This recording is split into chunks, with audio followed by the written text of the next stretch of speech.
Victoria memorial. ഇന്ന് ഇതൊരു മ്യൂസിയമായും വിനോദസഞ്ചാര കേന്ദ്രമായും പ്രവർത്തിക്കുന്നു. ഈ സ്മാരകം ഇന്ത്യൻ രാഷ്ട്രീയ ചരിത്രത്തിൽ പല വിധത്തിലുള്ള സ്വാധീനങ്ങൾ ചെലുത്തിയിട്ടുണ്ട്.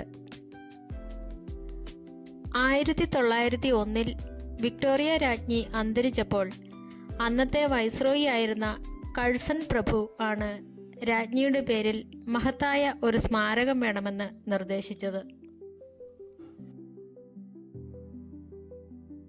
ഇതിന്റെ തറക്കല്ലിട്ടത് 1906 വെയിൽസ് രാജകുമാരൻ ആയിരുന്നു. ഇദ്ദേഹം പിന്നീട് ജോർജ് 5 രാജാവ് എന്നറിയപ്പെട്ടു. 1921 ഇത് പൊതുജനങ്ങൾക്കായി തുറന്നുകൊടുത്തത്. സർ വില്യം എമേഴ്സൺ ആണ് ഇതിന്റെ ആർക്കിടെക്ട്. രാജസ്ഥാനിലെ ജോധ്പൂരിൽ നിന്നുള്ള പ്രസിദ്ധമായ മക്രാന മാർബിൾ ഉപയോഗിച്ചാണ് ഈ സ്മാരകം നിർമ്മിച്ചിരിക്കുന്നത്. താജ്മഹൽ നിർമ്മിക്കാൻ ഉപയോഗിച്ച അതേ മാർബിൾ ആണിത് എന്നതാണ് ഇതിന്റെ പ്രത്യേകത. അതിനാൽ ഇതിനെ കിഴക്കിന്റെ താജ്മഹൽ എന്നും വിളിക്കാറുണ്ട്. ഇൻഡോ സാരസനിക് ശൈലിയും ബ്രിട്ടീഷ് ശൈലിയും കലർന്ന രീതിയിലാണ് ഇതിന്റെ രൂപകൽപ്പന. ചതുരാകൃതിയിലുള്ള മൂലകളിൽ 4 ചെറിയ ഗുംബദുകൾ, ഉയർന്ന പീഠം, വെള്ള മാർബിളിന്റെ ഉപയോഗം എന്നിവ കാരണം ഇതിനെ രണ്ടാമത്തെ താജ്മഹൽ എന്നും വിശേഷിപ്പിക്കാറുണ്ട്.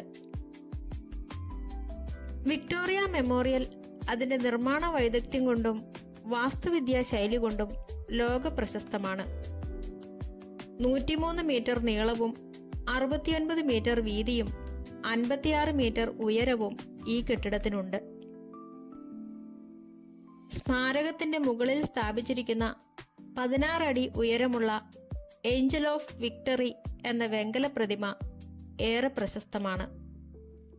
കാറ്റിനനുസരിച്ച് തിരിയുന്ന രീതിയിലാണ് ഇത് സജ്ജീകരിച്ചിരിക്കുന്നത്. കെട്ടിടത്തിന് ചുറ്റുമായി അറിവ്, നീതി, ജീവകാരുണ്യം, കല തുടങ്ങിയവയെ പ്രതീകപ്പെടുത്തുന്ന നിരവധി ശില്പങ്ങൾ കാണാം. നിലവിൽ ഇവിടെ 25ഓളം ഗാലറികളുണ്ട്. റോയൽ ഗാലറിയിൽ വിക്ടോറിയ രാജ്ഞിയുടെ ജീവിതത്തിലെ പ്രധാന സംഭവങ്ങൾ ചിത്രീകരിക്കുന്ന നിരവധി പെയിന്റിങ്ങുകൾ കാണാം. രാജ്ഞിയുടെ വിവാഹം, കിരീടധാരണം തുടങ്ങിയവ ഇതിൽ ഉൾപ്പെടുന്നു.